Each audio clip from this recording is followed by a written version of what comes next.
Tennis part 2 की video start करते हैं हम। जिसने भी टेनिस पार्ट 1 नहीं देखा वो पहले टेनिस पार्ट 1 की वीडियो देखना, फिर टेनिस पार्ट 2 की वीडियो देखना।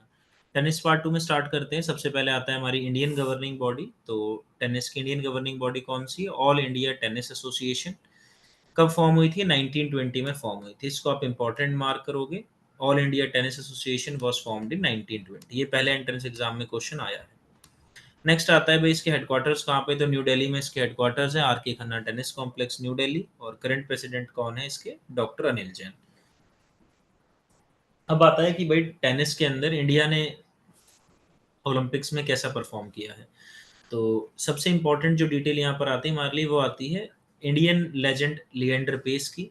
ये इंडिया के लिए ओलंपिक्स में मेडल जीतने वाले first and the only tennis player रहे हैं। टेनिस का कोई भी प्लेयर आज तक इंडिया में ओलंपिक्स में मेडल नहीं जीत पाया है लिएंडर पेस के अलावा। तो Leander Paes first tennis player थे इंडिया से जिन्होंने मेडल जीता था लॉन टेनिस में ओलंपिक्स के अंदर।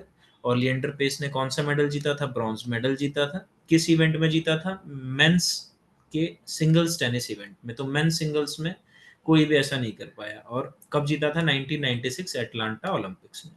तो इकलौते इंडियन टेनिस प्लेयर रहे हैं जिन्होंने ओलंपिक्स में इंडिया के लिए मेडल जीता है, bronze medal in 1996 Atlanta Olympics.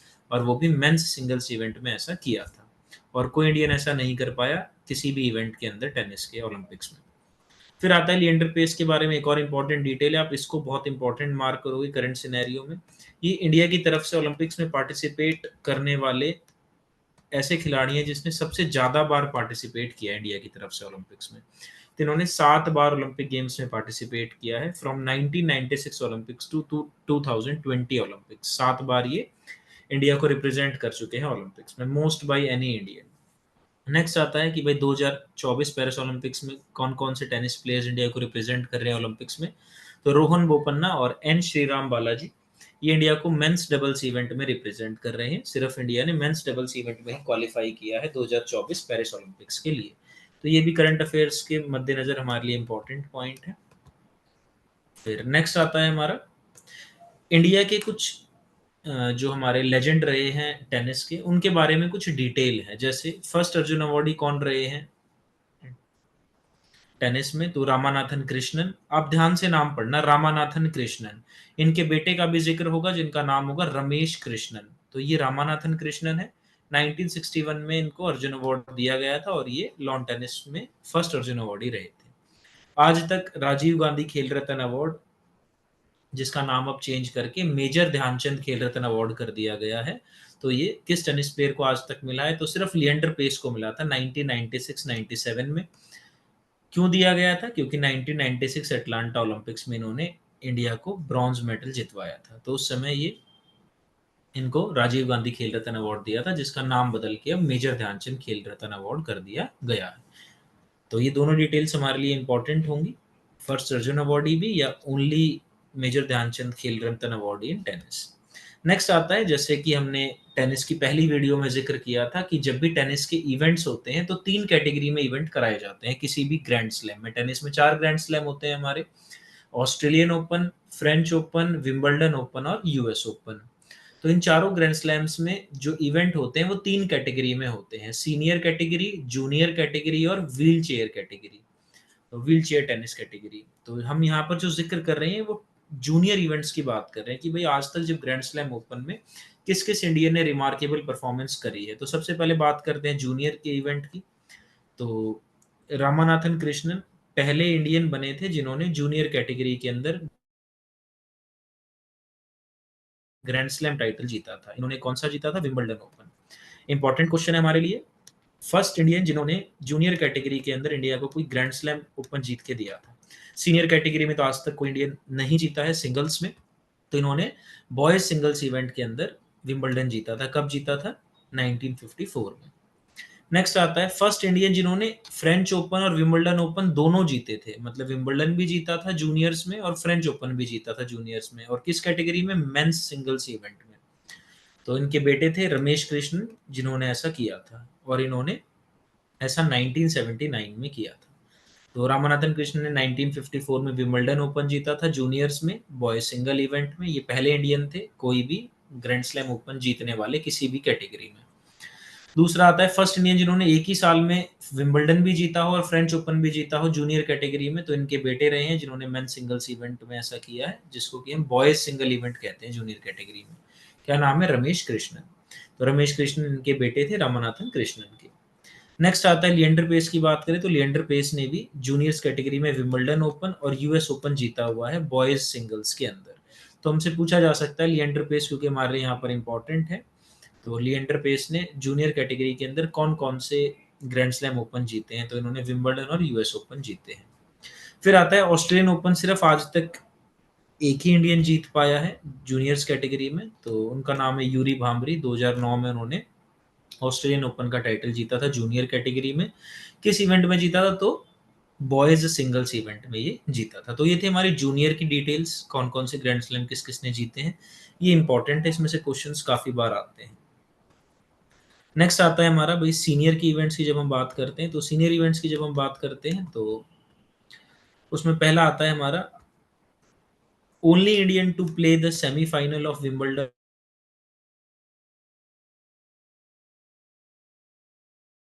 Ramanathan Krishnan ने किया है 1960 और 1961 में। मैं यहाँ पर क्लियर कर दूं, आज तक मेंस सिंगल्स या वुमेन सिंगल्स में कोई भी इंडियन प्लेयर आज तक किसी भी ग्रैंड स्लैम ओपन का फाइनल नहीं खेला है।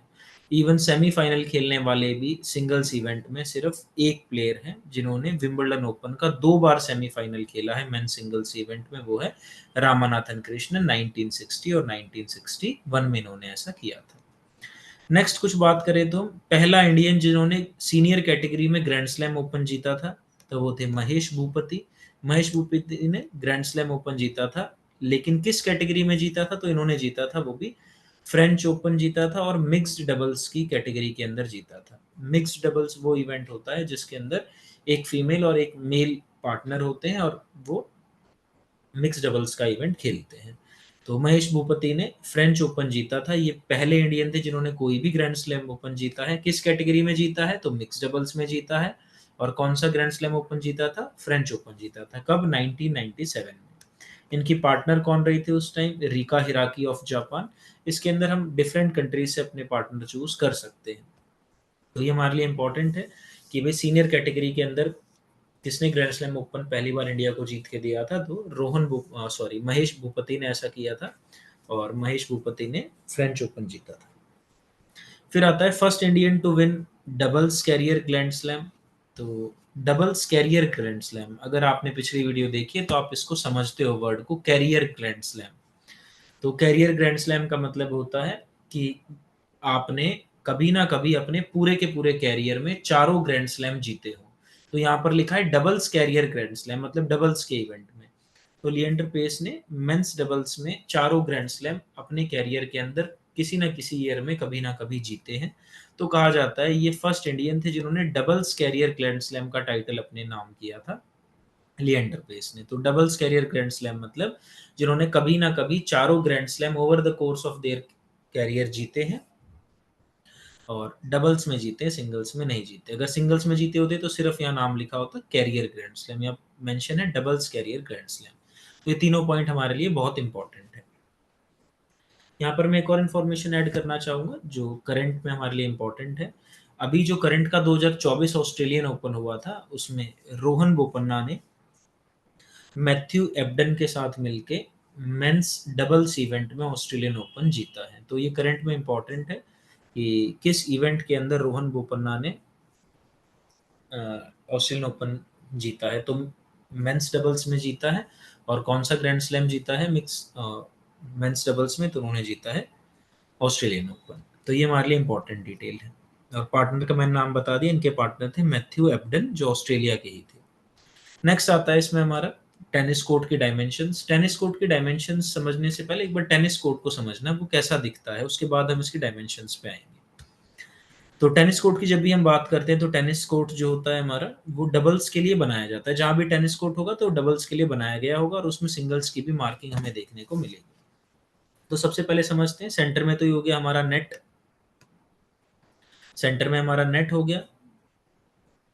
साइड में ये जो लाइन्स है हमारी जो यहाँ से लेके और यहाँ तक जाती है, तो ये लाइन होती है हमारी साइड लाइन्स। इसको क्या कहा जाता है? साइड लाइन कहा जाता है। दोनों तरफ है ये हमारी। ये होती है हमारी बेस लाइन, जो दोनों तरफ है यहाँ पर, इनको कहा जाता है बेस लाइन। तो बेस लाइन कौन सी वाली हो गई? इस एंड से लेकर इस एंड तक जो ये लाइन खींची है हमारी कौन सी है? Base line. और ये हो गई हमारी साइड लाइंस। यहाँ पर इंपॉर्टेंट है हमारे लिए साइड लाइंस। ये तो डबल्स की साइड लाइन है जो इसके अंदर दिख रही है। सिंगल्स की साइड लाइन कौन सी होती है? ये वाली।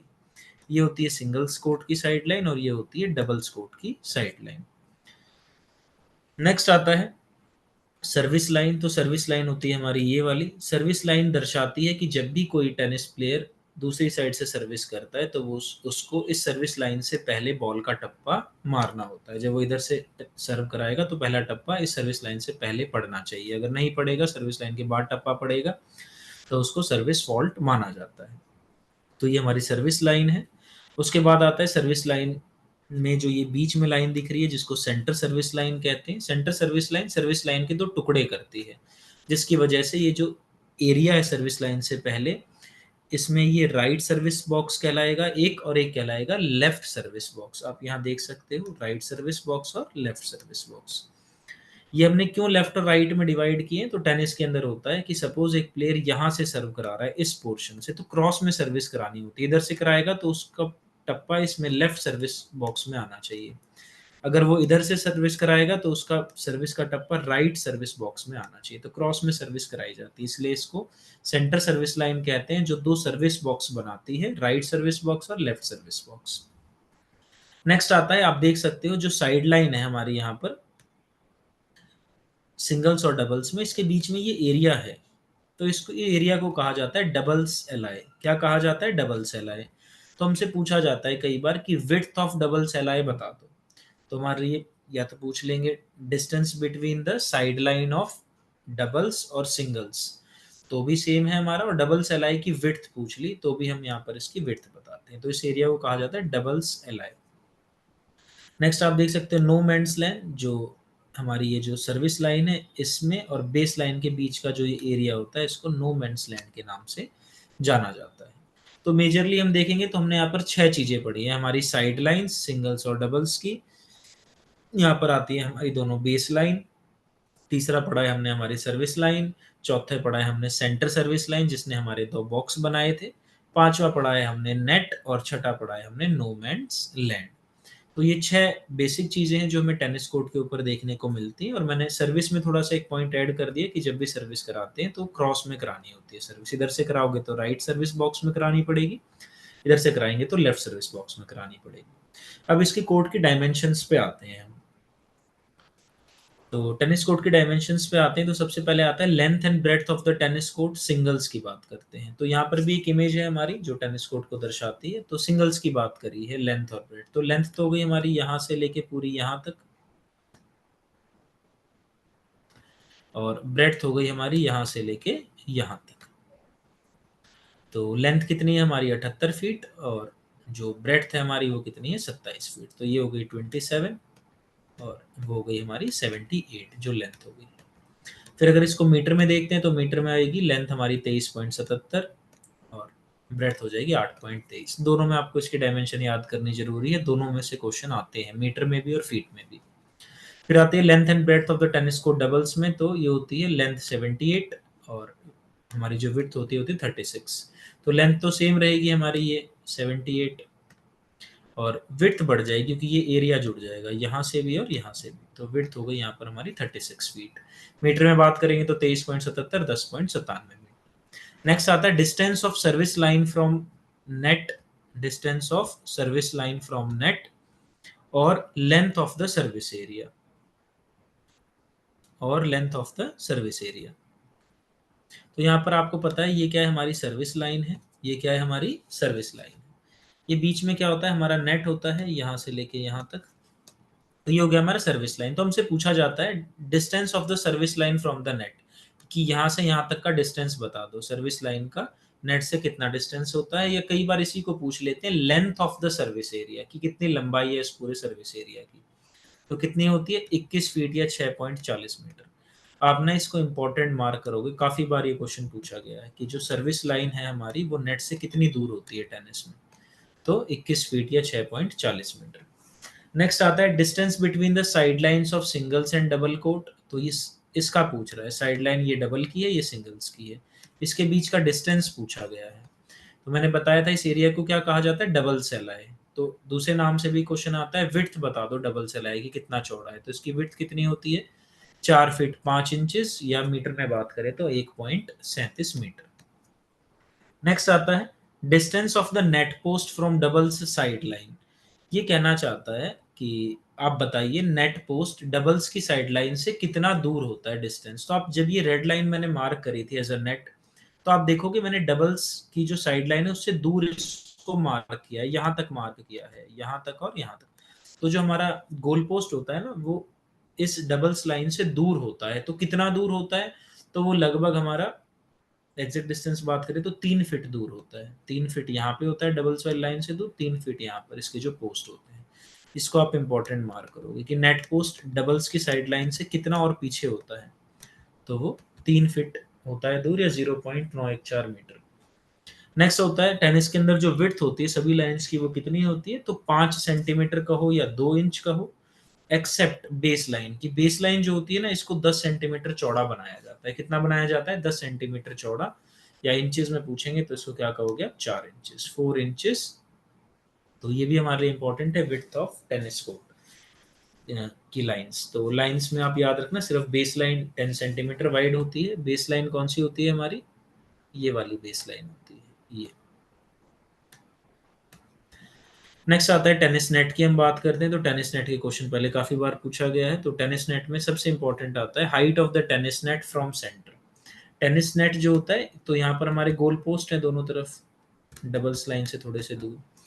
तो सेंटर में जो उसकी हाइट होती है ना, यहाँ पर बीच में आते आते वो कितनी हो जाती है, 3 फीट या 0.914 मीटर। इसको आप इंपॉर्टेंट मार्क करोगे। फिर अगर हमसे ये पूछ लिया जाए कि गोल पोस्ट पे क्या हाइट होती है नेट की, तो गोल पोस्ट जो होता है वो थोड़ा सा ऊंचा होता है। तो वहां पर हाइट जो होती है हमारे नेट की, वो होती है 3 फीट 6 इंचेस। तो ध्यान से समझना, एक तो पूछा height of the net on the post, post के ऊपर कितनी है, 3 फीट 6 इंचेस। और जब भी पूछा जाता है कि भाई हाइट सेंटर में कितनी है, तो अभी तक क्वेश्चन सेंटर से रिलेटेड आया है। तो सेंटर में कितनी होती है इसकी हाइट, तो यहाँ पर सेंटर में इसकी हाइट होती है 3 फीट या 0.914 मीटर। अब टेनिस बॉल की बात करते हैं। तो टेनिस बॉल में सबसे इंपॉर्टेंट आपके लिए इसका वेट होता है। तो wait of the tennis ball कितना है, 56 से लेकर 59.4 ग्राम, 56 to 59.4 ग्राम। कलर कैसा होता है, ऑप्टिक येलो होता है हमारा इसका कलर, टेनिस बॉल का ऑप्टिक येलो। डायमीटर की बात करें तो डायमीटर क्या होता है, यहाँ से लेके यहाँ तक का जो इसका इसकी लेंथ है। तो डायमीटर क्या होता है, किसी भी सर्कुलर चीज में ऐसी लाइन जो एक एंड से दूसरे एंड तक पहुंचे उसके सेंटर से होते हुए, डायमीटर कौन सी लाइन होती है, किसी भी गोल चीज के अंदर जब एक लाइन एक एंड से दूसरे एंड तक जाए सेंटर से होते हुए, तो उसको डायमीटर कहते हैं। तो यहाँ से कोई लाइन जाती है यहाँ तक, और अगर वो सेंटर से होकर जा रही है तो उसको क्या कहा जाएगा, डायमीटर कहा जाएगा। तो डायमीटर कितना होता है इसका, तो डायमीटर होता है इसका 2.575 से लेके 2.70, ये है हमारा इंचेस में। और अगर सेंटीमीटर में बात करें तो 6.54 से 6.86 सेंटीमीटर। नेक्स्ट आता है इसमें सरकमफेरेंस। सरकमफेरेंस होता है आउटर जो इसकी लेंथ है पूरी गोलाई, ये पूरी की पूरी लेंथ कितनी है, तो कितना है ये, तो अगर इंचेस में बात करते हैं तो 8.09 से 8.48। और अगर हम बात करते हैं सेंटीमीटर में तो 20.6 से लेके 21.5 सेंटीमीटर। नेक्स्ट आता है टेनिस रैकेट हमारा। तो टेनिस रैकेट की बात करते हैं तो इसमें आपकी लेंथ ज़्यादा इंपॉर्टेंट है, लेंथ ऑफ टेनिस रैकेट पहले पूछी गई है। तो इसमें कहा जाता है कि not more than 29 inches, 29 inch से ज़्यादा लंबा आपका टेनिस रैकेट नहीं होना चाहिए। एग्जैक्ट पूछेंगे तब भी आप इसको 29 इंच ही कहोगे, और वैसे पूछा जाता है कितने से ज़्यादा इसकी लेंथ नहीं होनी चाहिए, तो not more than 29 inches. Width की बात करें टेनिस रैकेट की, तो कितने से ज़्यादा नहीं होनी चाहिए, तो 12.5 से ज़्यादा नहीं होनी चाहिए। एक मैं यहाँ पर एक क्वेश्चन बता देता हूँ, इंपॉर्टेंट क्वेश्चन आता है लेंथ ऑफ टेनिस रैकेट, और उसमें आपको रेंज दे दी जाती है। तो जनरली 27 से 29 इंच लेंथ होती है जो इंटरनेशनली टेनिस प्लेयर्स यूज करते हैं, 27 से 29 इंच। तो अगर कभी आपसे रेंज पूछ ले तो 27 से 29, एग्जैक्ट पूछेंगे तो हमेशा 29 या नॉट मोर देन 29 इंचेस। तो इस डायमेंशन में हमारे लिए एक तो इसकी कोर्ट की डायमेंशन में लेंथ और ब्रेड्थ है, सर्विस लाइन कितनी दूर होती है नेट से हमारे लिए वो इंपॉर्टेंट है। फिर नेक्स्ट इंपॉर्टेंट है हमारा इसमें आप बात करें तो height of the net from the centre, और यहाँ पर है weight of the tennis ball, और फिर है length of the tennis racket. कम से कम ये तो पता ही होनी चाहिए, बाकी आ कुछ भी सकता है डायमेंशंस में से। नेक्स्ट आता है हमारा टेनिस का scoring system. Tennis scoring system जो है ना वो आसान है, लेकिन बहुत हटके है, जैसे हमने और गेम्स में देखते हैं उससे अलग है, तो ध्यान से समझना है इसको। टेनिस के अंदर जब भी हमें एक मैच जीतना होता है टेनिस का, तो उसके अंदर आपको मैक्सिमम नंबर ऑफ सेट जीतने हैं। तो टेनिस के अंदर सिर्फ मेंस सिंगल के जो इवेंट होते हैं ना, वहां पर तो होता है बेस्ट ऑफ 5 सेट, कि 5 सेट खेले जाएंगे, और जो मैक्सिमम 5 में से सेट जीतेगा, मतलब 3 सेट जीत जाएगा 5 में से, वो विनर होगा।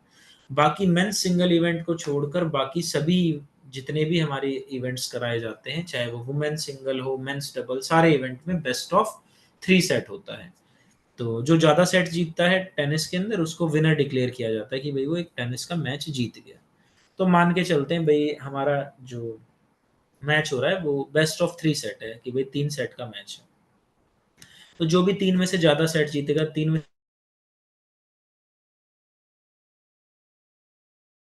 से तो टेनिस के अंदर जब भी आपको एक सेट जीतना होता है, तो आपको उसके लिए 6 गेम जीतने होंगे। जब आप 6 गेम जीतोगे ना, तब जाकर ये कहा जाएगा कि आप टेनिस का एक सेट जीत चुके हो। समझते हैं ये गेम क्या है? तो मैं दोबारा रिपीट कर रहा हूँ, यहाँ पर कहा गया है टेनिस का अगर आपको एक सेट जीतना है तो आपको 6 गेम जीतने होंगे। जब आप 6 गेम जीत जाओगे, तब आपको विनर कंसीडर किया जाएगा एक सेट का। और ये गेम भी कैसे जीतने हैं? With minimum difference of 2। Minimum difference of 2, कि आप 6 गेम जीतो, जिसमें कि आपके अपोजिट अपोनेंट जो प्लेयर है उसके और आपके बीच में गेम में कितना डिफरेंस होना चाहिए? 2 गेम्स का डिफरेंस होना चाहिए। मैं इसको समझाऊंगा यहाँ पर गेम का मतलब क्या है। अभी के लिए सिर्फ इतना ही, कि अगर टेनिस में आपको एक सेट जीतना है तो आपको उसके अंदर 6 गेम जीतने होंगे विद मिनिमम डिफरेंस ऑफ 2, कि आप तो 6 गेम जीते और वो 4 गेम जीता हो, तब जाकर आपको एक सेट का विनर माना जाता है। अब आता है कि भाई आप ये 6 गेम जीतते कैसे हो? तो समझते हैं कि एक गेम जीतने के लिए एथलीट को क्या करना पड़ता है। तो ऐसे 6 गेम जीतने हैं, तो हम समझ रहे हैं एक गेम जीतने के लिए क्या करना पड़ता है। तो टेनिस के अंदर आता है, अ प्लेयर और a team has to win 4 points to win a game. एक टेनिस प्लेयर को 4 पॉइंट जीतने होते हैं अगर उसको एक गेम जीतना है, ये वाला एक गेम जीतना है। तो टेनिस में जब भी कोई गेम स्टार्ट होता है तो वो 0-0 से स्टार्ट होता है, और 0 पॉइंट को टेनिस में लव कहा जाता है। मैं फिर रिपीट कर रहा हूँ, हम यहाँ पर ये समझ रहे हैं कि भाई हमें एक सेट जीतना है तो उसके लिए 6 गेम जीतने होते हैं विद मिनिमम डिफरेंस ऑफ 2, मतलब 6-4 स्कोर होगा, तो एक टेनिस प्लेयर उस सेट को जीत गया जिसके 6 गेम है। तो हम समझ रहे हैं कि एक गेम जीतने के लिए कैसे स्कोरिंग होती है टेनिस में। तो स्टार्ट किया, गेम स्टार्ट हुआ 0-0 से। तो टेनिस के अंदर जब हम पहला पॉइंट स्कोर करते हो, तो वहां पर नंबर लिखा आता है 15। फर्स्ट पॉइंट जैसे ही आपने जीता वहां पर लिखा आएगा 15। आपने जैसे ही सेकंड पॉइंट जीता वहां पर लिखा आएगा 30। जैसे ही आपने पहला पॉइंट जीता वहां पर लिखा आएगा 15। आपने फिर दूसरा पॉइंट भी जीत लिया तो वहां पर लिखा आएगा 30। फिर हमने तीसरा पॉइंट भी जीत लिया तो वहां पर लिखा आएगा 40।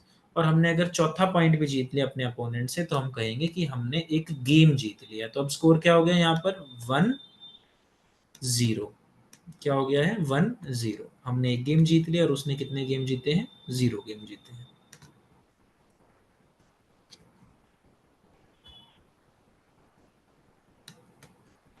1-0 हो गया।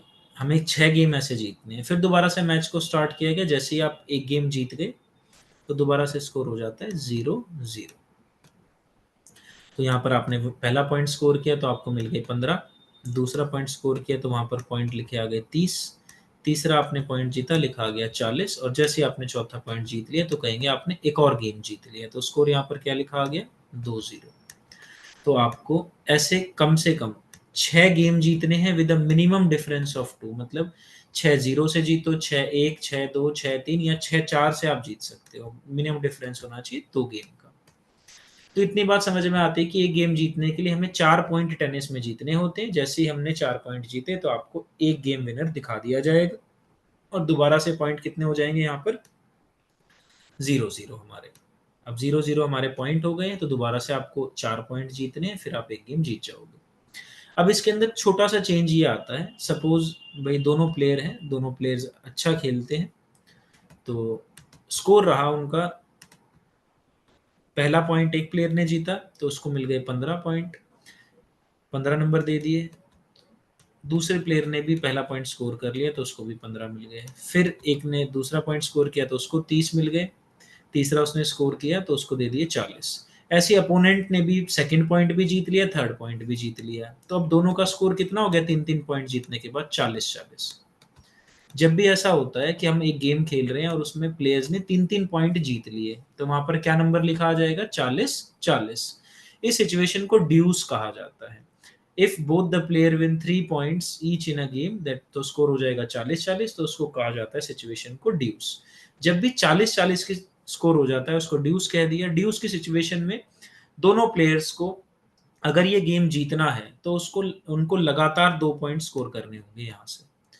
यहाँ से लगातार 2 पॉइंट स्कोर करने होंगे। फॉर एग्जाम्पल ये हमारा प्लेयर ए है, प्लेयर ए है और ये प्लेयर बी है। प्लेयर ए ने पहला पॉइंट स्कोर किया 40-40 के बाद, तो इस 40 को हटाकर हम क्या लिख देते हैं इसकी जगह पर? एडवांटेज। अगर उसने दूसरा पॉइंट भी लगातार स्कोर कर लिया तो ये इस गेम को जीत लेगा, तो यहाँ पर स्कोर इसका हो जाएगा, जैसे 2-0 था तो अब स्कोर हो जाएगा 3-0। तो हमने मान लिया कि भाई ये इस गेम को जीत गया। अब ये मानते हैं कि इस ए ने पहला पॉइंट तो जीत लिया तो इसको मिल गई यहाँ पर एडवांटेज ड्यूस के बाद। अगर नेक्स्ट पॉइंट इसने जीत लिया तो अब क्या होगा? इसकी एडवांटेज को हटा दिया जाएगा और स्कोर बोर्ड पर दिखा दिया जाएगा दोबारा से 40-40।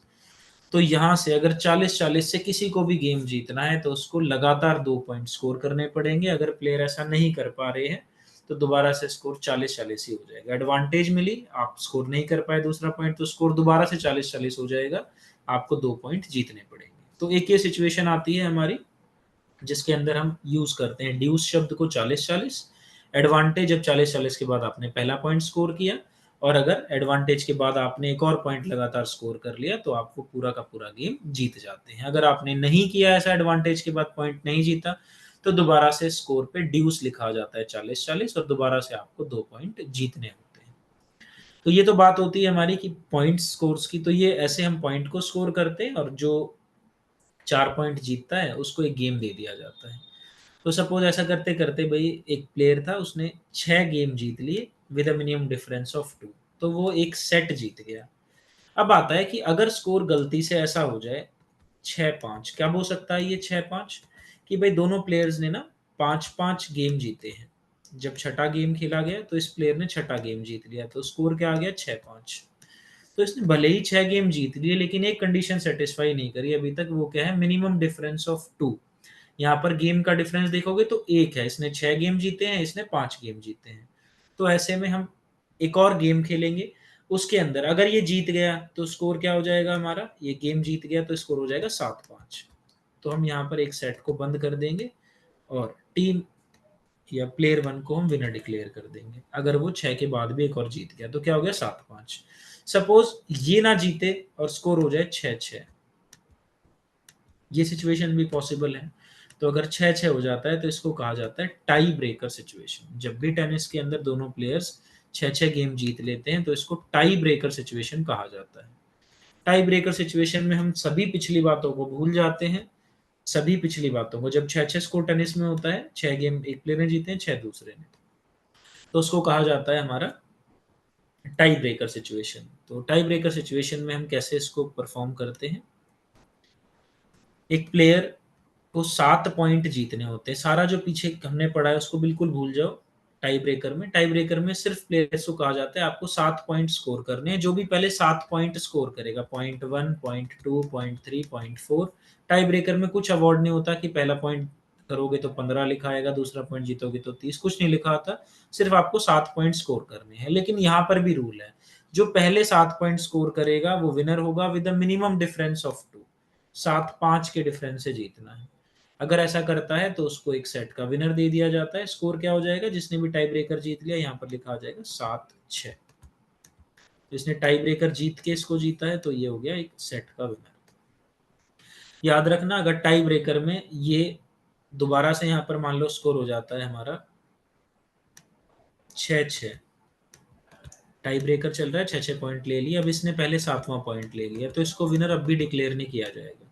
इसको यहाँ पर मिनिमम डिफरेंस ऑफ 2 बनाना पड़ेगा प्लेयर को। जो भी प्लेयर 7 मिनिमम पॉइंट स्कोर कर ले, पहले 7 पॉइंट स्कोर कर ले टाई ब्रेकर में with a minimum difference of 2, या तो तब उसको विनर डिक्लेयर किया जाएगा, नहीं तो गेम बढ़ता रहेगा जब तक कि एक प्लेयर या तो 8-6 से ना जीत ले, 9-7 से ना जीत ले, मतलब मिनिमम डिफरेंस ऑफ 2 जब तक टाई ब्रेकर में ना हो जाए। तो ये हमारा टेनिस का स्कोरिंग सिस्टम था। पहली बार समझ रहे हो, थोड़ा सा कॉम्प्लेक्स लगेगा, लेकिन इसको मैंने पूरा का पूरा ओवरव्यू देने की कोशिश करी है। तो इस तरीके से हम टेनिस में स्कोरिंग सिस्टम करते हैं। नेक्स्ट आता है हमारा भाई, टेनिस के अंदर कौन कौन सी ग्रिप्स को यूज किया जाता है। तो eastern forehand grip, western forehand grip, semi western forehand grip और कॉन्टिनेंटल ग्रिप। इसकी इमेजेस इसलिए लगाई, बहुत इंपॉर्टेंट नहीं है, लेकिन ग्रिप का क्वेश्चन एक बार आया है, तो बस आपको इतना पता होना चाहिए टेनिस में इन 4 टाइप की ग्रिप्स को हम यूज करते हैं। नेक्स्ट आता है हमारा टर्मिनोलॉजीज यूज्ड इन टेनिस, कि भाई कौन कौन से वर्ड्स यूज होते हैं। तो टेनिस के अंदर सबसे खास बात है, जब भी प्लेयर का मैच स्टार्ट होने से पहले टॉस किया गया, तो जो टॉस जीतता है उसके पास मौका होता है या तो वो सर्विस ले सकता है या कोर्ट चूज कर सकता है। सपोज जिसने टॉस जीता उसने सर्विस चूज करी, तो दूसरा प्लेयर कोर्ट चूज करेगा कि वो कोर्ट कौन सा लेगा। इसमें क्या होता है, अब जिसको सर्विस मिली है ना, आप याद रखना, टेनिस के अंदर अगर आपने सर्विस करी और सर्विस में सपोज आपने गलत सर्विस कर दी, फॉल्ट हो गया, तो टेनिस में उसी टाइम एक पॉइंट स्कोर नहीं दे दिया जाता। टेनिस के अंदर ना सर्विस में तब पॉइंट अवॉर्ड किया जाता है जब आप लगातार 2 सर्विस खराब करते हो, तो उसको डबल फॉल्ट के नाम से भी जाना जाता है। तो टेनिस में 2 सर्विसेज जब आप लगातार खराब करते हो तब जाकर एक पॉइंट अवॉर्ड किया जाता है अपोनेंट को। तो ये इंपॉर्टेंट है हमारे लिए कि किस गेम के अंदर 2 सर्विस खराब करने पर एक पॉइंट अवॉर्ड किया जाता है, तो सिर्फ टेनिस में ऐसा होता है। तो टेक्नोलॉजीज में सबसे पहला आता है सर्विस फॉल्ट। सर्विस फॉल्ट का मतलब if a player hits the net और the balls first bounce occurs outside the servicing area, it is called a service fault. मैं इमेज के थ्रू दिखाता हूँ। सपोज ये हमारा प्लेयर है, इसने सर्विस कराई, अगर इसने सर्विस कराई और किसी तरीके से इससे सर्विस में फॉल्ट हो जाए, तो सर्विस कराने का इसका ये पहला मौका था।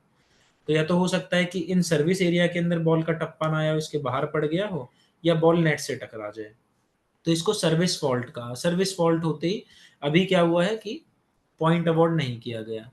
दूसरा, सर्विस करते समय फुट फॉल्ट भी हो सकता है। सपोज भाई सिंगल्स इवेंट चल रहा है, तो प्लेयर ना इस बेस लाइन से, सिंगल्स की बेस लाइन से बाहर तक अपना पैर नहीं ले जा सकता, इसको कहा जाता है फुट फॉल्ट, कि वो अपनी जो बेस लाइन है उसको टच नहीं कर सकता, ना ही बेस लाइन से लेफ्ट या राइट में जा सकता है। तीसरा आता है डबल फॉल्ट। तो मैंने बताया था अगर प्लेयर लगातार 2 सर्व खराब करता है तो उसको डबल फॉल्ट कहा जाता है, और उस डबल फॉल्ट में ही हम अपने अपोनेंट प्लेयर को एक पॉइंट देते हैं। सिंगल सर्विस खराब करने पे हम कभी भी अपोनेंट को यहाँ पर पॉइंट नहीं देते हैं। नेक्स्ट आता है लेट। ये इंपॉर्टेंट है, लेट और एस ये दोनों पहले आए हुए हैं। लेट की सिचुएशन होती है, सपोज हमने टेनिस के अंदर सर्विस कराई, सर्विस हमारी ना नेट से लगी, और उस वो सर्विस एरिया को टच करा उसने, तो नेट से लगकर अगर हम अपने सर्विस एरिया के अंदर बॉल को टच करा देते हैं तो उसको दोबारा से री अटेम्प्ट दिया जाता है सर्विस का। टेनिस के अंदर आपको सर्व करनी है, और वो लीगल सर्व तब मानी जाएगी जब बॉल बिना नेट से टच किए हुए आपके लीगल सर्विस एरिया के अंदर उसका टप्पा आता है। अगर नेट से टच होकर आती है तो उसको फाउल भी नहीं माना जाता, बस उसको ऐसे ही छोड़ दिया जाता है कि आप दोबारा से सर्विस करा लीजिए। ना तो उसको सर्विस फॉल्ट कंसीडर किया जाएगा, ना पॉइंट स्कोर किया जाएगा। तो इसको लेट कहा जाता है। If a player serve hits the net and lands within the serving area, then the server will still have the 2 serves to initiate the point. This situation is called as let. तो इसके अंदर उसको late कहा जाता है कि इसको छोड़ दिया गया है, हम इसको भूल गए हैं, आप दोबारा से सर्विस करिए। तो बिना नेट को टच किए उसको लीगल बॉल करानी है, सर्विस एरिया में बॉल का टप्पा डालना है। फिर आता है एस। एस उसको कहा जाता है जब एक प्लेयर बहुत अच्छी सर्व कराए, इतनी अच्छी सर्विस करी कि जो रिसीवर है वो बॉल को रिसीव ही नहीं कर पाया। इसने सर्विस कराई यहाँ से, सपोज ये हमारा प्लेयर ए है, इसने सर्विस कराई तो ये लीगल सर्व थी, और ये प्लेयर ना इसको सर्व को रिटर्न नहीं करा पाया, तो इसको एस कहा जाता है। तो जो भी हमारे स्मैशिंग गेम्स होते हैं उसके अंदर ये एस टर्म यूज होती है। वॉलीबॉल में भी इस एस को यूज किया जाता है। तो एक लीगल सर्व जिसमें बॉल को वापस ना भेज पाए रिसीवर, तो उसको एस कहा जाता है उस सर्विस को। फिर आता है स्मैश। स्मैश होता है जब प्लेयर पूरी पावर के साथ एक शॉट को खेलता है और अपने रैकेट को ओवरहेड से लेकर आता है, सर के ऊपर से लेकर आता है रैकेट को बॉल को मारने के लिए, और पूरी पावर से उसको मारता है बॉल को कि प्लेयर बॉल को वापस रिटर्न ना कर पाए। फिर स्लाइस एक टर्म यूज होती है। स्लाइस का मतलब होता है आराम से आप अपने टेनिस को यूज करते हो और बॉल को कट करते हो, मतलब बहुत आराम से हल्का कट करते हो बॉल को, ताकि हमारी जो बॉल की स्पीड है वो बिल्कुल स्लो हो जाए और बॉल टेनिस प्लेयर को के पास तक पहुंचे ही ना। सपोज जिसने बॉल को स्लाइस किया और बॉल को इतने आराम से मारा कि बॉल यहाँ टप्पा खाकर पास में ही गिर जाए, तो इसको स्लाइस कहा जाता है।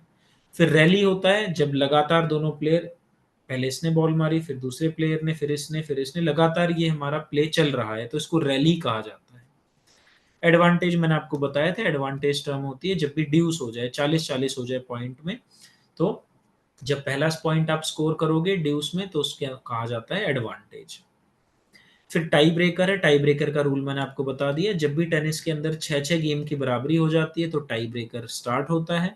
टाई ब्रेकर में एक प्लेयर को 7 पॉइंट स्कोर करने होते हैं with a minimum difference of 2। सारी पिछली बातों को भूलकर सिर्फ पॉइंट गिने जाते हैं, जो पहले 7 पॉइंट स्कोर करे with a minimum difference of 2 तो वो विनर।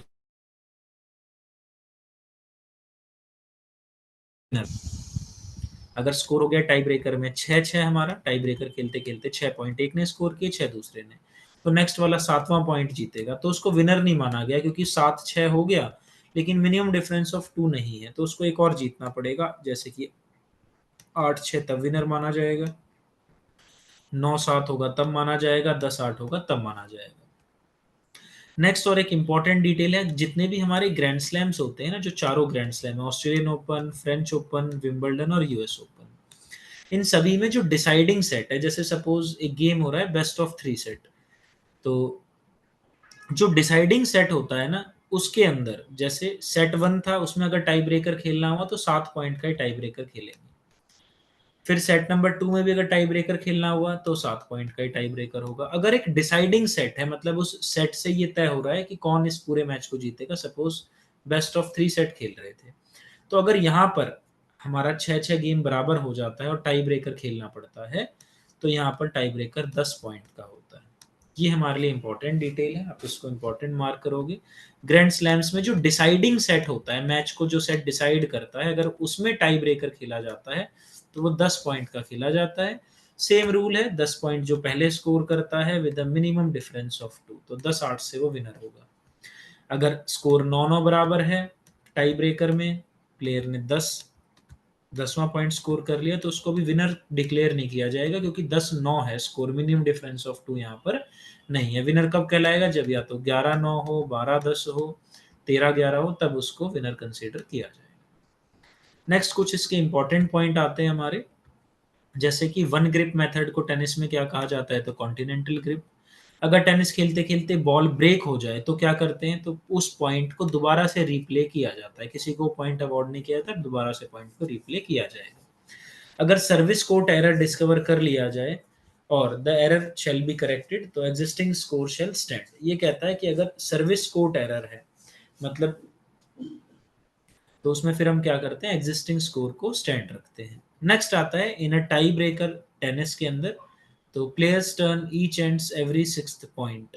जैसे टाई ब्रेकर हमने खेला, तो टाई ब्रेकर के अंदर पॉइंट हुए भाई, एक ने 3 स्कोर कर लिए, दूसरे ने भी 3 स्कोर कर लिए, तो 3 और 3 मिलाकर कितने पॉइंट हो गए हैं, 6 पॉइंट। तो उसके बाद हम अपने एंड्स को चेंज करेंगे, ये प्लेयर इधर आ जाएगा, ये प्लेयर इधर आ जाएगा। फिर सपोज हो गया यहाँ पर 6-6 स्कोर हो गया टाई ब्रेकर में, दोबारा से कोर्ट्स को एक्सचेंज करेंगे, तो हर 6 पॉइंट के बाद टाई ब्रेकर के अंदर टेनिस प्लेयर अपने एंड्स को टर्न करते हैं। लास्ट आता है टेनिस के अंदर, जो चारों ग्रैंड स्लैम्स होते हैं उनको मेजर्स के नाम से भी जाना जाता है, ये भी हमारे लिए इंपॉर्टेंट डिटेल है। तो ये हमारे पांचों क्वेश्चंस पहले आए हैं एग्जाम में, इसीलिए यहाँ पर मैंने इनको लिखा, और ये इंपॉर्टेंट क्वेश्चन है। जिन्होंने भी पिछली वीडियोस नहीं देखी, वो गेम की पिछली वीडियोस देखो। कोशिश ये रहती है कि सारी कंप्लीट डिटेल हो एक गेम की, और कॉम्पिटिटिव एग्जाम से रिलेटेड है, इसके अंदर कोई थ्योरेटिकल पोर्शन नहीं है, तो इंपॉर्टेंट है आपके लिए। अब नेक्स्ट वीडियो जो हमारी आएगी वो टेबल टेनिस के ऊपर आएगी। Thank you.